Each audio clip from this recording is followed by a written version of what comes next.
बंधुओं, हास 3 प्रकार का होता है। हृदय में जब आनंद की लहरें समाती नहीं हैं तो वो हास बन करके छलक उठती हैं।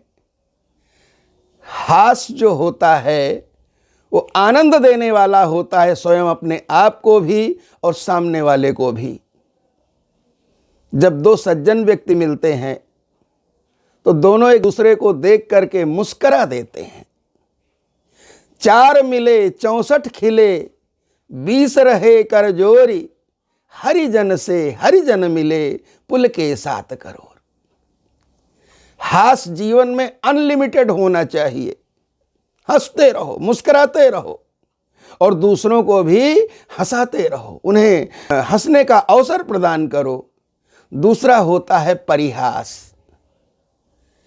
जो समान वय के होते हैं, समान अवस्था के होते हैं, समान संबंध में होते हैं, मैत्री भाव में होते हैं, चाहे किसी युवती की सहेली हो और चाहे किसी युवक का मित्र हो, वो आपस में कुछ ऐसी मनोरंजन की बात करते हैं जिससे दोनों को आनंद मिलता है, तो ये परिहास होता है। परिहास में एक शर्त है, ये लिमिटेड होनी चाहिए।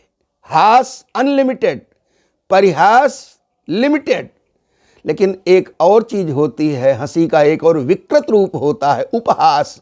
उपहास कभी किसी का भी नहीं करना चाहिए, क्योंकि उपहास करना अपने पतन को बुलाना है। नारद जी भगवान से रूप मांगने गए, विश्व मोहिनी से विवाह करना है उन्होंने। बोले प्रभु अपना रूप दे दीजिए। अब भला बताओ, वस्त्र तो दिया जा सकता है, वस्तु तो दी जा सकती है, आभूषण दिए जा सकते हैं, लेकिन किसी को क्या अपना रूप दिया जा सकता है?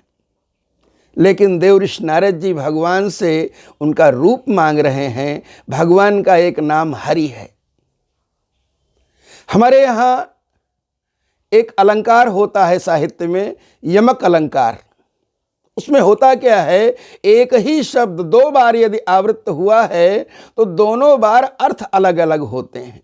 हरि माने भगवान भी होता है, हरि माने वानर भी होता है। उन्होंने भगवान का रूप मांगा, भगवान ने उन्होंने वानर का रूप दे दिया, लेकिन उस वानर रूप को सब नहीं देख रहे हैं। केवल या तो राजकुमारी देख रही है या तो शिव जी के 2 गण देख रहे थे। बंधुओं, इसी बात को हम अगले भाग में ले रहे हैं।